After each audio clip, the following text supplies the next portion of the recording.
Hello दोस्तों, स्वागत है आपका हमारे YouTube चैनल पर। आज मैं बात करने वाला हूँ एक ऐसी रोमांटिक कहानी की जो आपने कभी नहीं सुनी होगी। वीडियो को एंड तक जरूर देखना, तभी आपकी समझ में आएगा।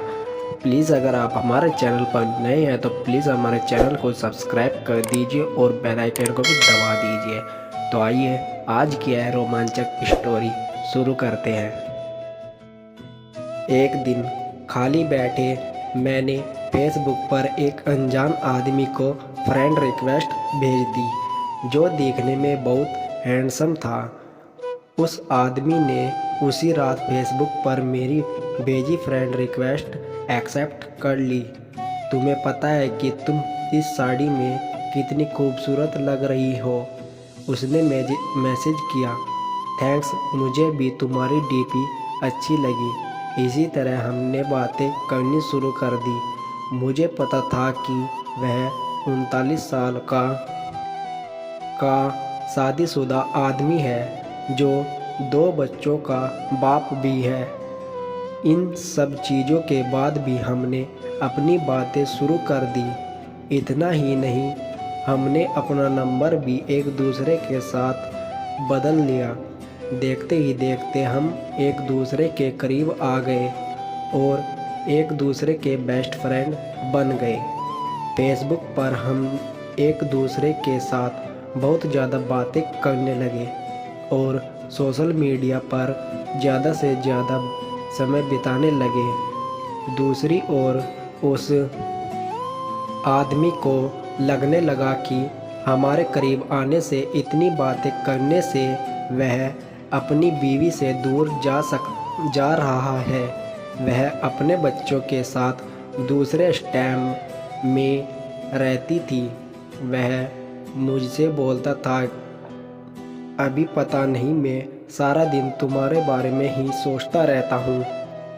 मुझे अफसोस है इस बात पर। मैं नेचर से काफ़ी शर्मीली थी। मेरे काफ़ी अच्छे दोस्त भी थे, लेकिन मुहाफिज जैसा दोस्त होना काफ़ी स्पेशल था मेरे लिए। 1 महीने की चैटिंग के बाद हमने शॉपिंग करना भी शुरू कर दिया। हम उस समय उस पर बातें कम और एक दूसरे को घंटों निहारा ज़्यादा करते थे। एक रात वह मेरे साथ वीडियो कॉल पर था। उसने बोला, ऐसा देखते देखते कहीं प्यार न हो जाए। खैर, अब हम रोज़ ही वीडियो कॉल करने लग गए। हम इतने पास आ चुके थे कि अब हम एक रियल कपल की तरह बिहेव करने लगे थे।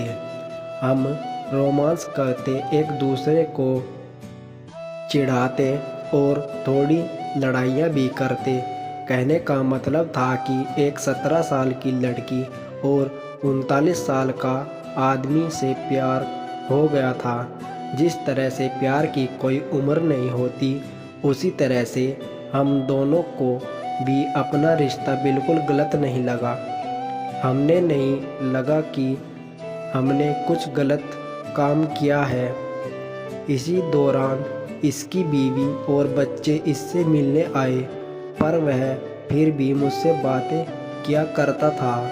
यहाँ तक कि वह अपनी बीवी के सामने भी मेरी कॉल उठा लेता था। उसी दौरान उसकी बीवी उस पर शक करने लगी, क्योंकि अब वह पहले जैसा बिल्कुल भी नहीं रहा। एक रात की बात थी, जब ये दोनों बेड पर प्रेम करने के लिए गए, तभी इनके फ़ोन पर मैंने मैसेज और अपनी फ़ोटो भेजी। इनकी वाइफ ने उठाकर फ़ोन जैसे ही खोला, मेरी फ़ोटो उन्हें दिखी।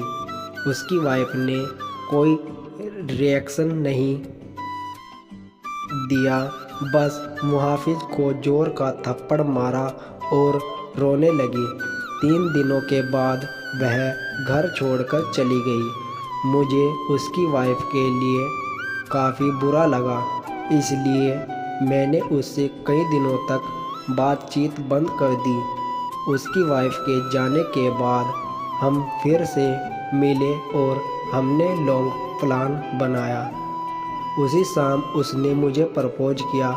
मुझे सिर्फ तुम ही चाहिए और कुछ नहीं।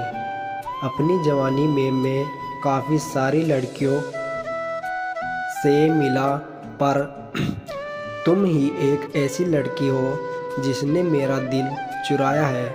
वहाँ कुछ देर के लिए शांति छा गई। फिर उसने मुझे आई लव यू बोला। उसकी आंखों में आंसू थे। हम एक दूसरे को चुम्बन करना चाहते थे, गले लगाना चाहते थे।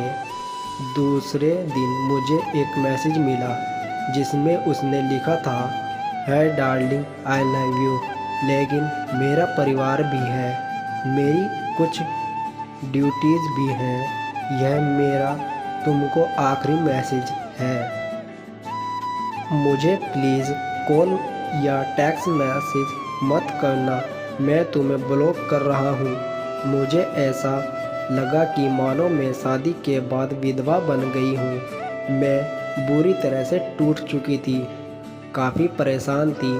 3 महीने बीत जाने के बाद मैं एक लड़के के साथ रिलेशनशिप में आई। एक दिन मेरे पास किसी दूसरे नंबर से मुहाफिज का मैसेज आया, बानी इज़ डेट यू, प्लीज़ मेरी लाइफ में दोबारा वापस आ जाओ, मैं तुम्हारे बिना नहीं रह सकता। मैं समझ गई कि यह उसी का नंबर है और फूट फूट कर रोने लगी। 1 घंटे की चैटिंग के बाद मेरा दिल फिर से पिघलने लगा। मेरे बॉयफ्रेंड को इन सब चीज़ों के बारे में कुछ नहीं पता था। मैंने उससे सब कुछ छुपा कर रखा था। मैंने उस पूरी रात केवल मुहाफिज से बातें की। एक दिन मुहाफिज ने मुझे अपने घर पर लंच के लिए बुलाया था।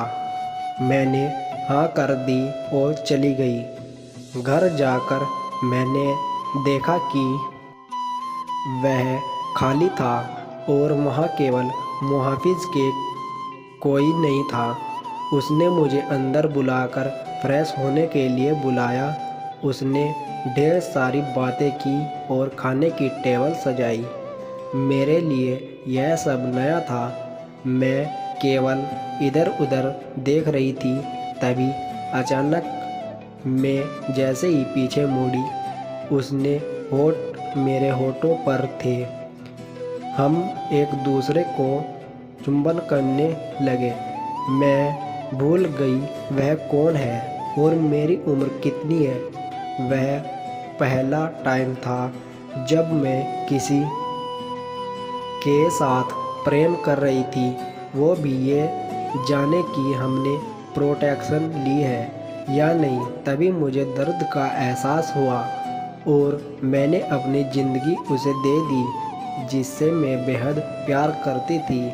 मैं उसी दर्द भरी हालात में घर वापस आ गई। दूसरे दिन मुझे काफ़ी अच्छा महसूस हो रहा था। अब मुझे पूरी तरह से एहसास हो चुका था कि वह मुझे कभी नहीं छोड़ेगा। अब मैं प्यार पाने के लिए इतनी ज़्यादा एक्साइटेड नहीं थी। कुंवारापन खोने के बाद मुझे मेरी सोच काफ़ी बदल गई। मैं एक औरत बन चुकी थी। उस दिन मुझे पता चल चुका था कि प्यार का असली मायना क्या होता है। एक दिन मैंने अपनी फीलिंग्स के बारे में मुहाफिज को बताया और बोला कि मुझे हमेशा के लिए छोड़ दे। उसने कहा कि कोशिश करेगा। धीरे धीरे मुहाफिज का नाम मेरी ज़िंदगी से मिटता चला गया। मैंने उसका नंबर डिलीट कर दिया और उसने भी मुझे ब्लॉक कर दिया। मैंने फिर उसे कभी ट्रेस करने की नहीं सोची, लेकिन उसकी यादें आज भी मुझे डराती हैं।